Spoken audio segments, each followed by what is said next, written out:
Magandang araw ma'am at magandang araw sa aking rin mga kaklase. Pong reporter sa chapter 3, the project management process groups. Learning objectives. Describe the 5 projects management process groups, the typical level of activity for each, and the interactions among them. Relate the project management process groups to the project management knowledge areas. Discuss how organized develop project management methodologies to meet their needs. Review case study of organization applying the project management process groups to the manage and project. Describe output of each process groups and understand their contribution that effective initiating, planning, executing, monitoring, and controlling and closing make to the project success. Learning objective 2. Review a case study of the same project management with an agile focus and compare the key differences between agile approach and a predictive approach. Describe several templates for creating documents for each process groups. Introduction.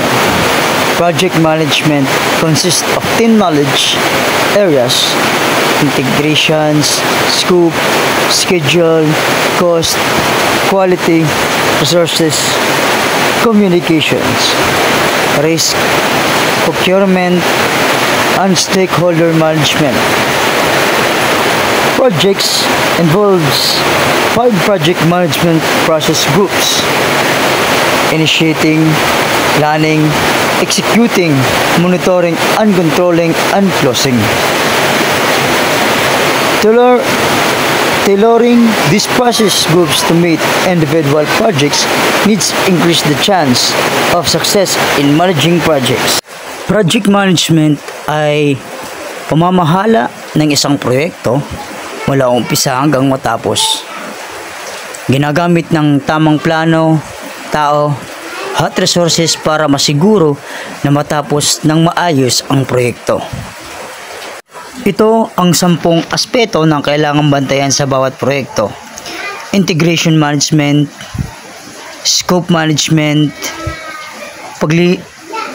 schedule management, cost management, quality management, resource management, communications management, risk management, procurement management, stakeholder management. Integration management, ito yung pagsasama-sama ng lahat ng bahagi ng proyekto para magtulungan. Halimbawa, sa paggawa ng school event, kailangan pagsamahin ang plano ng logistics, program at pagkain. Kung hindi ito pinagsama, pwedeng mag-overlap ang gawain o may makaligtaan ang project manager. Ang project manager ang nag-uugnay sa lahat ng bahagi. Ito ang dahilan kung bakit importante ang integration sa isang proyekto. Dumako naman tayo sa scope management. Ito naman ay paglilinaw kung ano ang gagawin at kung ano ang hindi kasama. Halimbawa, kung project ay paggawa ng mini library, dapat malinaw na 10 book shelf list at 200 books lang ang sakop. Kung may dagdag na request tulad ng sound system, hindi na iyon kasama sa scope. Kapag walang malinaw na scope, tataas ang gastos at tatagal ang project. Kaya dapat malinaw ang hangganan ng gawain. Schedule management. Ito naman ang pagplano at pagsunod sa schedule. Halimbawa, kung gagawa ng website, dapat may schedule. Design, 2 linggo. Coding, 3 linggo. testing 1 linggo. Kung hindi sinusunod ang oras, may maaaring maantala ang delivery. Pwede rin gumamit ng Gantt chart para masundan ang timeline. Dito makikita kung on track pa ang proyekto. Dumaan ko naman tayo sa cost management. Ito naman ay pagtitiyak na sakto sa budget ang proyekto. Halimbawa, sa paggawa ng garden project, may budget na 5,000. Kung hindi minimonitor, baka lumampas ito sa 10,000 dahil sa dagdag na materials. Dapat may cost control at approval bago gumastos ng sobra. Ito ay para manatili sa limitasyon ng budget. Quality management. Siguraduhin na maganda at maayos ang resulta.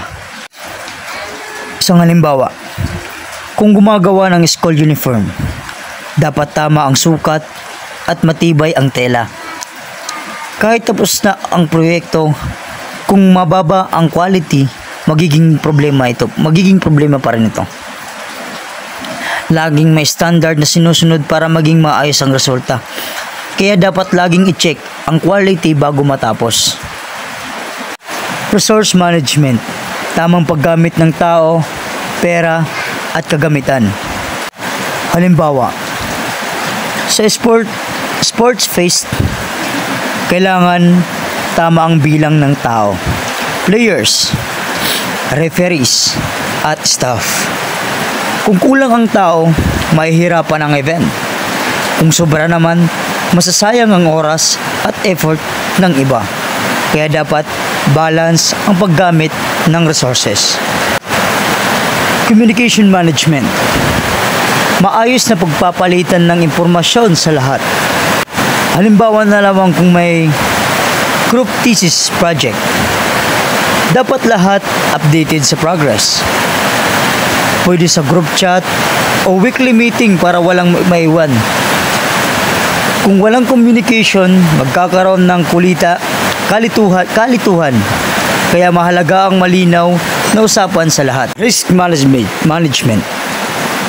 Paghahanda sa posibleng problema o aberya. Halimbawa naman kung may field trip project, pwedeng umulan. Kaya dapat may contingency plan tulad ng reschedule o indoor activity. Ang risk ay hindi may iwasan pero pwedeng paghandaan. Mas ligtas at handa ang project kapag may risk management. Procurement management. Pagbili o pagkuha ng kailangan mula sa iba.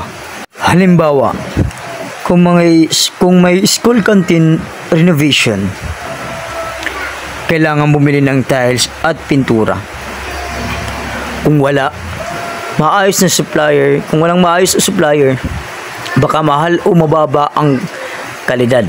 Dapat ayusin ang proseso ng pagbili at kontrata. Ito ang susi para makatipid at makakuha ng tamang produkto. Naman tayo sa stakeholder management. Pagkikipag-ugnayan sa mga taong may interest sa proyekto, katulad ng kliyente, boss, team, at etc. Halimbawa ng stakeholder management, sa barangay project, may kliyente o residents, may sponsor ng LGU, at workers. Lahat sila ay stakeholders na may interest sa project. Kung hindi sila nagkikipag-ugnayan, pwedeng magkaproblema, kaya dapat makinig at isama sila sa plano. Ito naman ang 5 proseso ng groups, the 5 process of groups. Ito ang mga hakbang o yugto na sinusunod sa bawat proyekto: initiating, planning, executing, monitoring and controlling, at saka closing. Sa initiating, ito ay pag-umpisa at pagtukoy sa layunin ng proyekto. Halimbawa na lang ng initiating. Kung gagawa ng school cleanup drive, Dito tinutukoy ang layunin at kung sino ang kasali. Pinag-uusapan kung kailan at saan gaganapin. Nagbibigay ng approval ang school head. Ito ang unang hakbang bago magsimula ang isang proyekto. Planning. Pagsasagawa ng detalyadong plano sa oras, budget, tao, at saka risk. Halimbawa, kung may fundraising event dito ginagawang plano, budget, oras, venue, at tao. Lahat ng detalye ay nilalatag para hindi malito sa execution. Ginagawa rin dito ang contingency plan. Kapag maayos ang plano, mas madaling gawin ang project. Executing. Aktual na paggawa ng mga gawain. Halimbawa, sa tree planting activity. Aktual na pagtatanim ng puno ang nangyayari dito. Nakadeploy na ang tao ayon sa plano.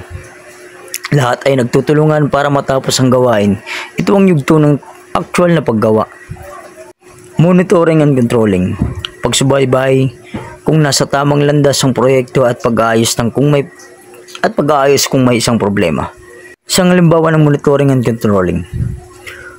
Kung ongoing ang IT system project, kailangan laging tinitingnan kung on track ang oras at gastos. Kung may problema, ina-adjust agad para hindi lumaki.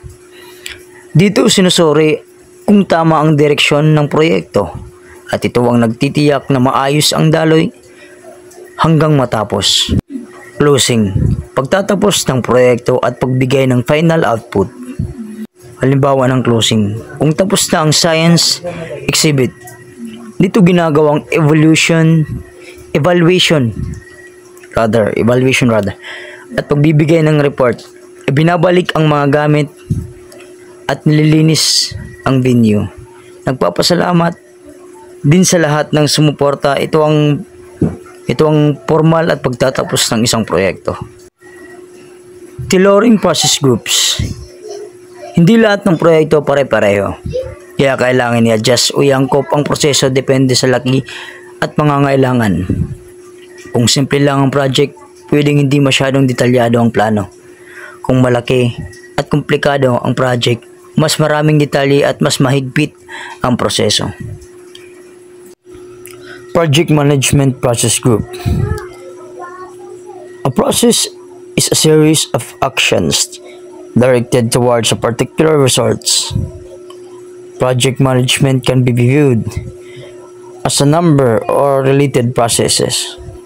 Project management process groups, initiating processes, planning processes, executing processes, monitoring and controlling processes, closing processes. Project management process groups. Ano nga ba ang process? Ang process ay sunod-sunod na hakbang na ginagawa para makamit ang isang tiyak na layunin. Isang halimbawa, sa paggawa ng lemonade, una kang bibili ng lemon. Pipigay nito, maglalagay ng asukal at tubig tapos iinumin. Kung may makaligtan ka sa step, hindi buo ang resulta kaya mahalaga ang tamang pagkasunod-sunod ng proseso. Project management bilang process. Sa isang proyekto, hindi ito basta ginagawa lang, kundi hinahati sa pagkakaugnay ng isang proseso. Halimbawa, sa paggawa ng school program, kailangan ng plano sa lugar, pagkain, programa at tao. Bawat bahagi ay may kanya-kanyang proseso pero lahat ay nagtutulungan. Kapag maayos ang coordination, tatapos ng maayos ang buong event. Kapulog din dito ang 5 process groups na ang initiating, planning, executing, monitoring and controlling, at saka closing na sinabi ko na kanina. Ang graph na ito ay nagpapakita kung gaano karami ang oras ang ginugugol ng mga project managers sa bawat process groups. May kita na karamihan ng oras ay napupunta sa executing, pagsasagawa ng proyekto, na umaabot sa 69 to 82%. Planning naman ay mas maliit ang oras, 11 to 21% lamang. Pero mahalaga dahil ang mas maayos na plano ay nakakatulong sa mas mabilis at epektibong execution. Tulad na initiating, monitoring and controlling, at ang closing ay mas counting ang oras lamang. Ngunit critical pa rin para sa tamang pamamahala ng isang proyekto. Mapping the process groups to the knowledge areas. You can map the main activities of each PM process groups into the 10 knowledges areas using the PM book guide 6th edition. Note that there are activities from each knowledge areas under the planning processes groups. Table 3.1 provides a big pictures view of relationship among the 49 project management activities, the process groups in which they are typically completed, and the knowledge areas into which they fit. So sa isang project management, mayroong 4 na process groups: initiating, planning, executing, monitoring, and controlling, at saka closing.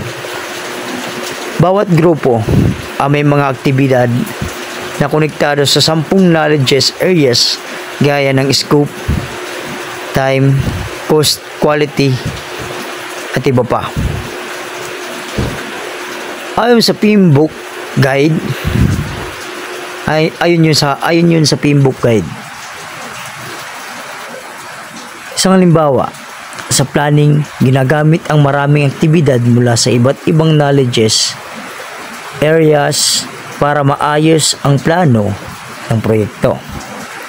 Ang Table 3.1 ay nagpapakita kung alin sa 49 na pangunahing aktibidad ang kabilang sa bawat processes, groups, at knowledge areas para malinaw kung saan ginagawa ang bawat hakbang.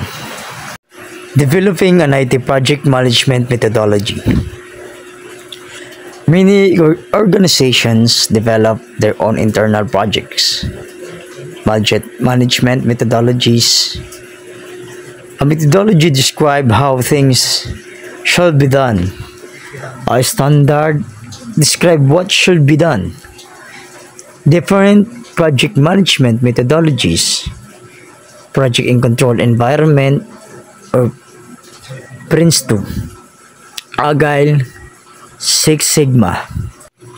Maraming kumpanya ang gumagawa ng sarili nilang project management methodology para malinaw kung paano nilang pinapatakbo ang proyekto. Ang methodology ay nagsasabi kung paano dapat gawin ng mga hakbang, samantalang ang standard ay nagsasabi kung ano ang dapat gawin.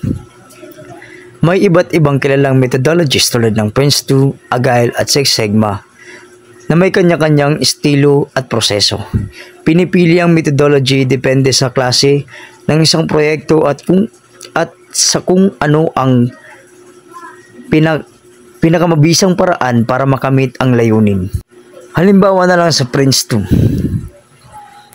Kung ang isang kumpanya ay gumagawa ng malaking government project, madalas nilang gamitin ang PRINCE2 dahil ito ay structured at steps by step. May malinaw na dokumentasyon at rules para sa bawat membro ng team. Halimbawa, bago simulan ang proyekto, kailangan mo nang aprobahan ang project charter at business case. Sa ganitong paraan, nababawasan ang kalituhan at katiyakan ng lahat. Katiyakan na lahat ay sumusunod sa tamang proseso. At ito naman ang halimbawa sa Agile. Kung ang proyekto ay software development, mas bagay ang Agile methodology dahil ito ay flexible at iterative. Halimbawa, gumagawa ang team ng maliliit na bahagi ng system na agad sinusubukan at inaayos. Kapag may feedback ang kliyente, madaling baguhin ng disenyo o features. Dahil dito, mas mabilis ang delivery at at natutugunan ang pangangailangan ng customer. Halimbawa sa Six Sigma, para naman sa manufacturing o quality improvement project. Karaniwang gamit ang Six Sigma. Ang focus nito ay bawasan ang pagkakamali at pag-aksaya sa proseso gamit ang data at statistics. Halimbawa kung may pabrika ng inumin na madalas may reject products, gagamit ng Six Sigma tools para alamin at ayusin ang root cause. Sa huli, mas tumataas ang kalidad ng produkto at nababawasan ang gastos. Project pre-initiation and initiation. Initiating includes recognizing and starting a new project. Right kinds of project for the right reasons.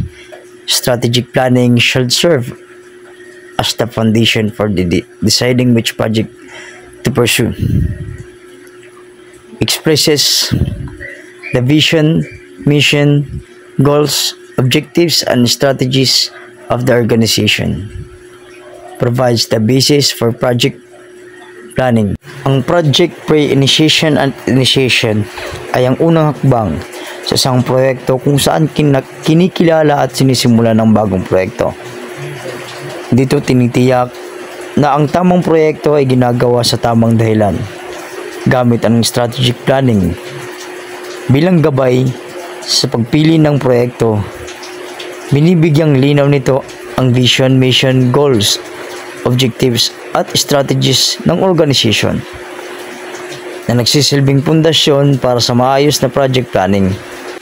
Halimbawa, ang isang universidad ang nakapansin na nahihirapan ang mga estudyante sa manual na proseso